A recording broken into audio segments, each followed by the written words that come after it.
Possible de vivre avec 10% du cerveau. Aujourd'hui, avant de commencer, je vais vous raconter une petite histoire. Maintenant, ça fait longtemps. C'était un Français qui avait mal à la jambe, il était à l'hôpital. Et les médecins, après des recherches, ont fait des radiographies et ont fini par découvrir que ce mec vivait avec 10% de son cerveau. Pourtant, ce mec arrivait à faire les choses qu'il faisait quotidiennement et n'était pas extrêmement intelligent, pas plus que la moyenne en tout cas. Mais Giovanni, pourquoi tu nous racontes ça? Qu'est-ce que ça a à voir avec le trading? Et je vais vous dire tout de suite. Les médecins, pour expliquer, maintenant il y a des théories, si vous voulez, vous pouvez faire des recherches sur Internet.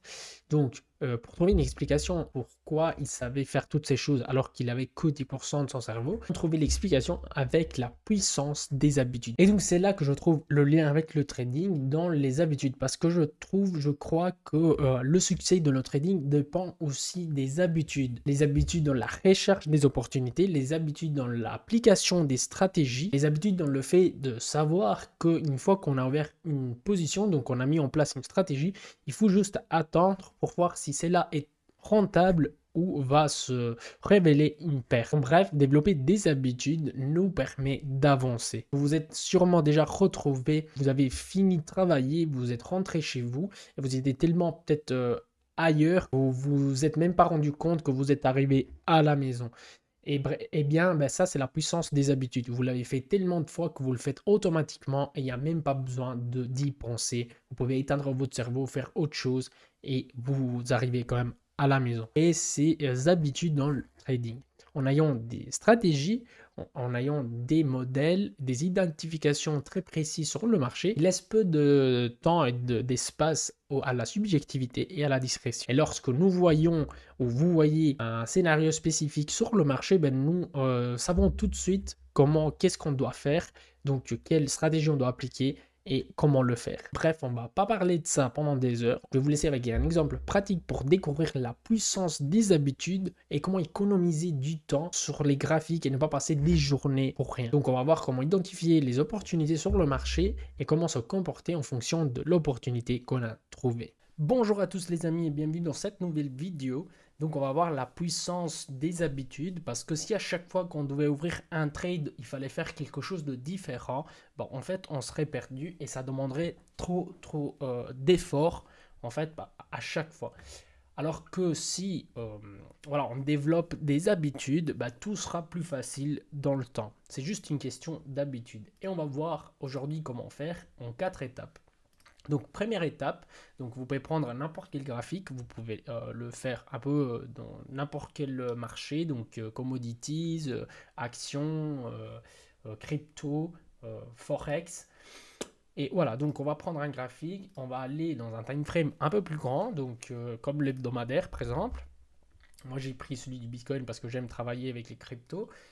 Et donc première étape, c'est d'identifier la tendance. On va identifier la tendance euh, parce que c'est très important de comprendre effectivement l'asset où on travaille, si c'est un asset qui a une tendance à long terme bullish, bearish, ou n'a pas forcément de structure. Et selon justement la tendance, ben, on peut décider comment on travaille. C'est quoi la meilleure stratégie à appliquer. Donc on va pas parler, on va pas trop parler. Voilà, donc première étape, identifier la tendance. Comment on peut identifier la tendance? Ben, c'est très simple, avec la price action, moyenne mobile, voilà. Et donc, regardez ici, c'est très évident dans le graphique du Bitcoin, donc tendance haussière, tendance baissière, tendance haussière, tendance baissière, tendance haussière, ça c'était le Covid qui a eu un impact sur tous les marchés. Ici, on latéralise et ici une tendance baissière. Et depuis le début de l'année pour le Bitcoin, bah, on est dans une tendance haussière. Voilà, donc première étape, on a identifié la tendance. On est dans une tendance haussière. Mais on ne va pas s'arrêter là. Deuxième chose à faire, c'est de tracer les niveaux clés. Pourquoi? Bah, je vais vous le dire tout de suite. D'abord, on va en tracer un petit peu. Donc, d'habitude, on va aller de gauche vers la droite, mais on n'en a pas besoin forcément ici. Donc, on va commencer plutôt par là. Donc, niveau de prix ici. un niveau de prix ici aussi, un autre niveau de prix ici. Là, c'était une résistance avant, un autre.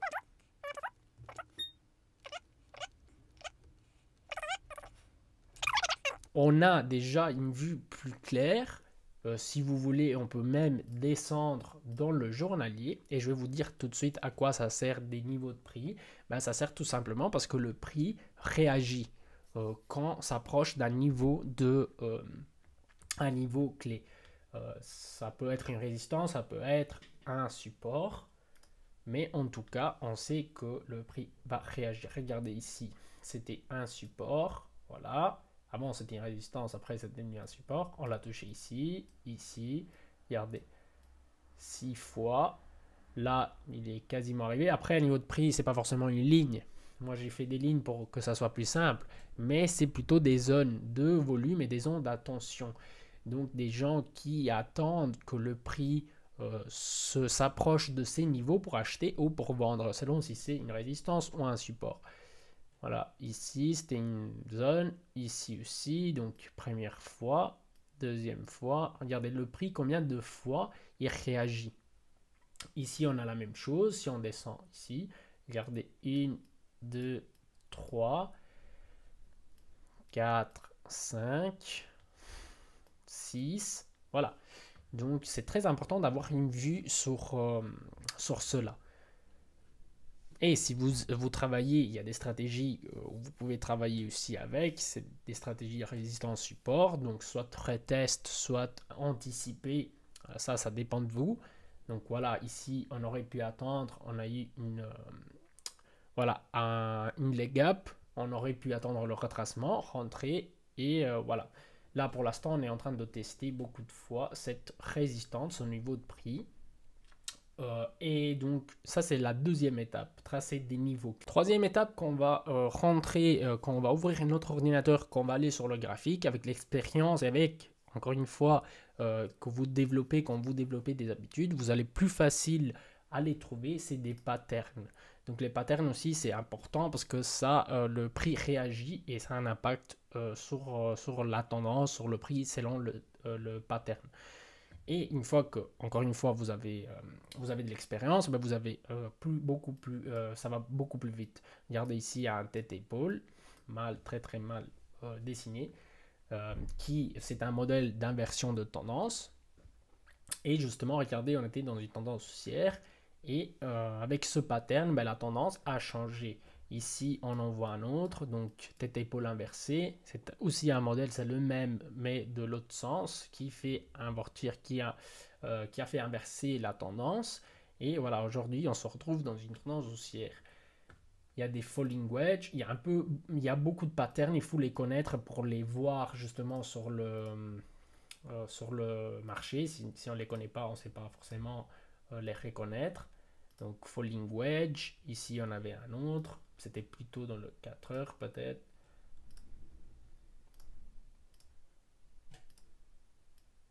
Voilà, ne faites pas attention à comment je dessine, mais voilà. Donc ça pourrait être une bearish flag. Voilà, donc on va essayer de, ici on dirait que c'est un autre falling wedge, un petit peu. Et donc voilà, troisième étape, c'est de aller chercher des patterns. Parce qu'une fois qu'on a vu voilà, des patterns, on sait tout de suite quoi faire, comment réagir. Par exemple, s'il y a un pattern tête-épaule comme celui-ci, on attend qu'on casse la neckline, on attend le retest de la neckline si on a un, et ensuite on peut rentrer short et regarder ici retest et bam. Donc voilà. C'est pour vous faire comprendre en fait la puissance d'avoir un setup et de tout de suite comprendre ce qui se passe. Parce que si à chaque fois on doit chercher ici à gauche et à droite, en fait on s'en sort jamais. Donc troisième étape c'était ça, donc de trouver des patterns. Et ensuite en dernier, la quatrième étape, on va rajouter des indicateurs pour avoir un plus, pour avoir des confirmations et voilà, avoir plus de probabilité de réussite dans notre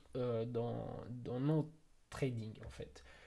On peut, un des indicateurs les plus connus, je ne sais pas si c'est un des indicateurs les plus utilisés, c'est le Relative Strength Index, donc le RSI, qu'on peut, déjà il nous dit si c'est hyper acheté ou hyper vendu, je ne sais pas si ça se dit comme ça en français, et ensuite il est très puissant aussi pour les divergences. Regardez ici, on avait vu, il y avait un tête-épaule, ok? Il y avait un tête-épaule, mais c'était pas encore très formé.